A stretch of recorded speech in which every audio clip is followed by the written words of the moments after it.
Hello, my name's Katie Rushworth and today I'm going to show you how to do a bit of upcycling of an old pallet.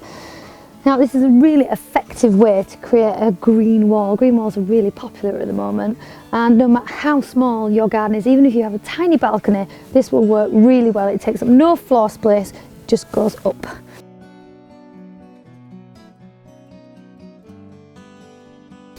Now I've painted it black. As you can see, you can paint it any colour you like. Sometimes it's really nice to link a colour like this into a colour that you've got in your interior. So I've got this weed membrane. You can buy this from any garden centre. And I'm going to measure, using my scissors, the depths of this. It's to the top underside of the blue. And I'm going to cut it 4 times that length. 1, 2, 3, 4.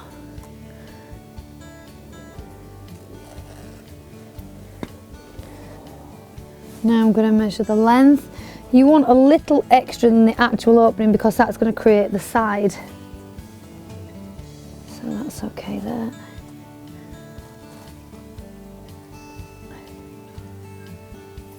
Okay. So you can get a helper, like a grandchild. That would be a nice activity to do together, I think. Okay. Using a staple gun, I'm going to staple this in.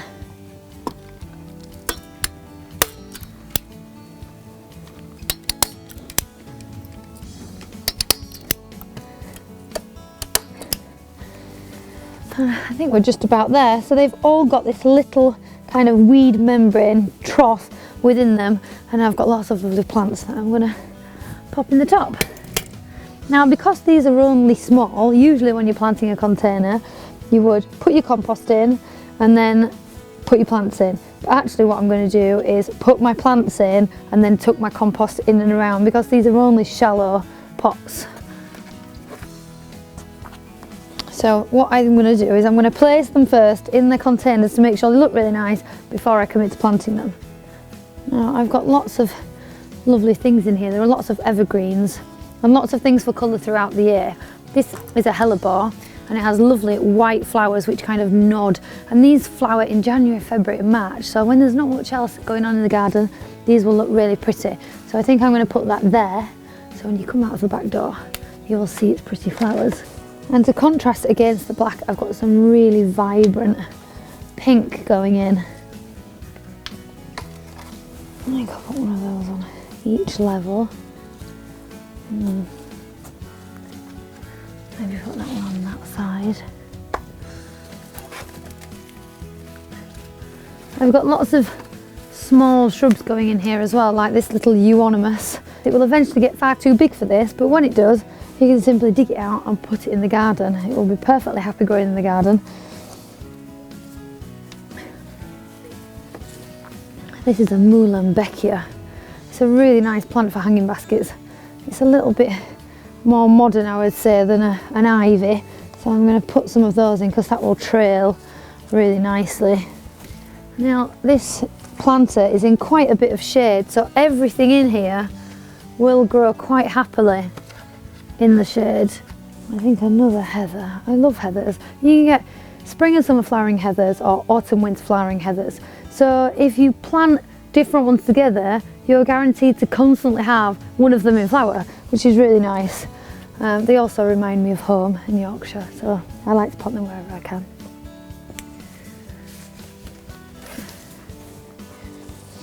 Now I've also got some more heuchera going in. Heuchera are a great plant, and they will send up kind of spires of flower. This one has a hot pink flower which will come up over the summer, so again it will pick up and contrast really nicely with this black. And I think I'm going to pop another heather in there. I think I'm pretty happy with that really. So now I'm going to take them all out of the pots, place them exactly where they are, and then cover them with compost around. This is just a multi-purpose compost, which is fine for containers. It has feed in it for about 6 weeks. So after that 6 weeks, it's important that you do feed containers, because plants can't go looking for water and nutrients themselves if they're not in the ground. And when it comes to feeding something like this, just a regular liquid feed will do really well. If you're wanting to encourage more flowers during the summertime, you can feed with tomato food, which has a high potassium content, and that will encourage more flowers. Now these little cyclamen really remind me of Christmas time. You can have them indoors or outdoors, although once they've finished and gone over indoors, you can plant them out in the garden. And if you keep deadheading them, they will keep sending up new flowers. It's really important not to just take the top of the head off there, because the stem will rot all the way down. So you follow the stem all the way to the bottom, twist and pull out the whole thing, and that way it will send up new flowers for weeks and weeks and weeks. Now don't be scared when you're placing plants like this and firming them in, to angle them in a way that is more pleasing by using your fingers. So you can lean ones forward so they kind of creep over the edge a little bit more. It's a little bit like flower arranging, really. This would be really nice as well if you wanted to grow herbs by the back door. You could fill this full of herbs. That would mean that they were really close to the back door, so you could pick them when you wanted to use them most.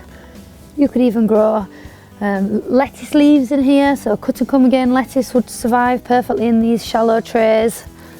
And tumbling varieties of tomato would be really nice. They would all cascade down the front.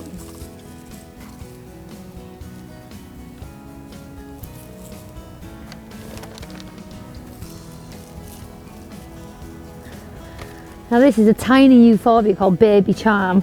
Euphorbias can get up to a metre, at least some of them can, but this is a tiny one. And the nice thing about them is in spring they send up this gorgeous lime green bract. They're a really attractive plant.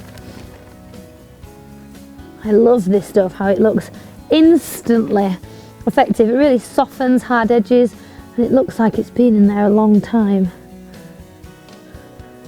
Plants that trail do that. They kind of just blur the edges and give things a really nice effect.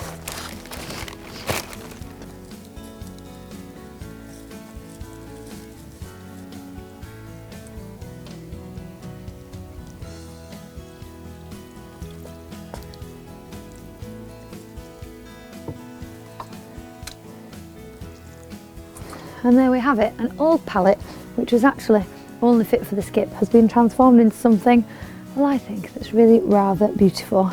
For more how-to videos, visit silverlinetools.com.